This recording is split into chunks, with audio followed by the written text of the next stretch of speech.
10 दोहे मुझे याद करने, उसमें 10 दोहे लिखे हुए हैं। और रोज सुबह सुबह उठे, सबसे पहला काम क्या किया, डायरी उठाई और घूमने निकल गए याद करते हुए। पढ़ के बोला, बोल बोल के याद कर रहे हैं, 2-4 दिन में याद हो ही जाते हैं। फिर बिना देखे बोल रहे हैं, जहां अटके वहां देख लिया, 10 दोहे याद हो गए। फिर 11वें से शुरू किया उसके बाद से, और 11 से 20 करने के बाद रिवाइज कर लिया 1 से 10 को भी जल्दी से। 4 दिन बाद क्या हुआ, 21 से शुरू किया और 1 से 20 से रिवाइज कर लिया।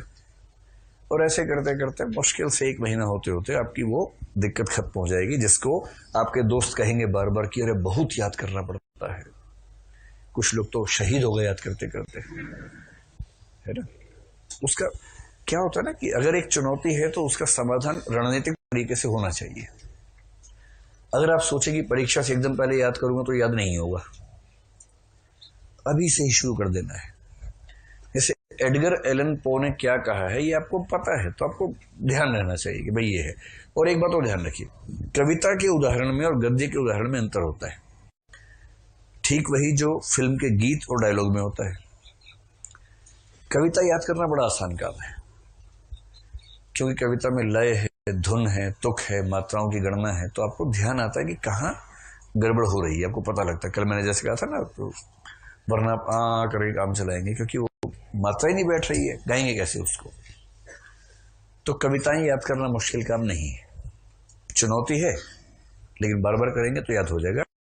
ठीक वैसे जैसे स्कूल की प्रार्थना बिना समझे याद हो गई थी आपको, आज तक याद है, मीनिंग आज तक नहीं पता है, ठीक वैसे ही गद्य याद नहीं होता है। अगर किसी कहानी की 4 लाइनें एक साथ हैं, किसी को याद नहीं होती है। मजे की बात क्या है कि परीक्षक को भी याद नहीं हुई थी, आपको भी नहीं हो रही है। तो मिले सुर मेरा तुम्हारा तो सूर बने हमारा, उसे भी याद नहीं, आपको भी याद नहीं, सेम पिंच हो गया। तो क्या करना है कि बस इस तरह से लिखिए उदाहरण की बस ये भरोसा जमे कि हाँ उसी कहानी की बात चल रही है। पूरे हिंदी साहित्य में 10 से 20 ऐसे वाक्य आएंगे जो बहुत महत्वपूर्ण हैं, वो एज इट इज याद करेंगे। विशेष रूप से जब जब आचार्य रामचंद्र शुक्ल, 3 तोपें बजी आपके दिमाग के अंदर, हाँ, जब रामचंद्र शुक्ल कुछ कहेंगे उस वाक्य को हम कोशिश करेंगे एज इट इज याद कर लें। जैसे साहित्य जनता के चित्त वृत्तियों का संचित प्रतिबिंब है, ये उनका एक वाक्य है प्रसिद्ध। इसमें आप खेल नहीं कर सकते क्योंकि बहुत प्रसिद्ध और बहुत छोटा वाक्य है। ऐसे वाक्य होंगे 10-15 मुश्किल से। बाकी कहानी का वाक्य है, उसमें थोड़ा बहुत दाएं बाएं हो जाए, कोई दिक्कत नहीं है, बस ये सेंस समझ में आ जाए कि आपने कहानी पढ़ी हुई है। तो अगर संभव हो तो आज 2 काम शुरू कर दीजिए आज से।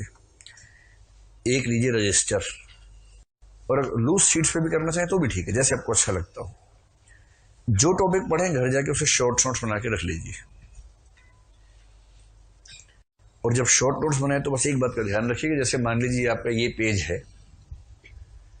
तो दोनों तरफ या एक तरफ हाशिया छोड़ दीजिए, और मान लीजिए आपने एक टॉपिक लिया यहां पर, उसके शॉर्ट नोट्स आपके यहां तक बन गए। शॉर्ट नोट्स में उदाहरण भी लिख सकते हैं साथ में। उसके बाद कम से कम इतनी जगह छोड़ दीजिएगा सेकंड टॉपिक लेने से पहले। ये मैं क्यों कह रहा हूं, इसलिए कह रहा हूं कि जब आप सारा सिलेबस एक साथ पढ़ेंगे ना, तो आप चीजों को लिंक कर पाएंगे एक दूसरे से। आपको अचानक सूझेगा कि यही सच है कि बात करते हुए आषाढ़ के एक दिन से तुलना भी होनी चाहिए उसकी। आषाढ़ का एक दिन नाटक है, यही सच है, कहानी है।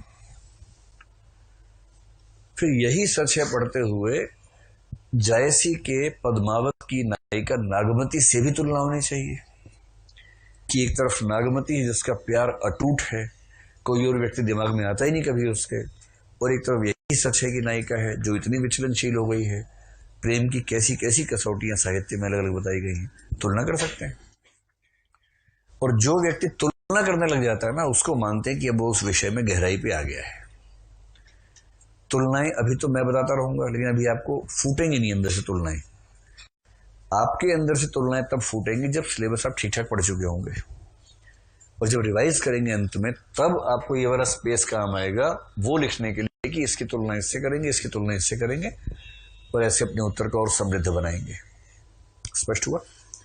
दूसरी, एक डायरी बनानी है आज से ही, उसमें केवल उदाहरण लिखने हैं, जो आपको लगता है कि आपको याद होने चाहिए, ये आपको खुद डिसाइड करना है कौन से उदाहरण करने हैं। एक उत्तर में जैसे 150 शब्दों का उत्तर होता है, हिंदी साहित्य में परीक्षक जो चाहता है वो ये है, जैसे आपकी उत्तर पुस्तिका ये है ना, मान लीजिए आपने यहां से प्रश्न शुरू किया, ये आपने प्रश्न मान लीजिए लिखा हुआ है। अब जब आप यहां से उत्तर शुरू करेंगे तो स्वाभाविक सी बात है कि 3, 4, 5 लाइन का पैराग्राफ तो बनाएंगे। एक अच्छे उत्तर में अगर 2 पेज का उत्तर है, 2 पेज टच हो ही जाते हैं, बेशक आधा ही हो, चौथाई ही हो, टच तो हो ही जाता है। हिंदी साहित्य में गोल्डन रूल ये है कि हर पेज पर कम से कम एक उदाहरण दिख जाना चाहिए।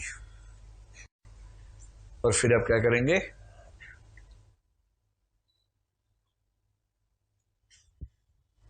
ऐसे उदाहरण लिखेंगे बीच में कि कबीरदास ने गुरु की महिमा पर बहुत बल दिया है। वे कहते हैं, गुरु गोविंद दो खड़े काके लागू पाए, बलिहारी गुरु आपने जिन गोविंदियों मिलाए।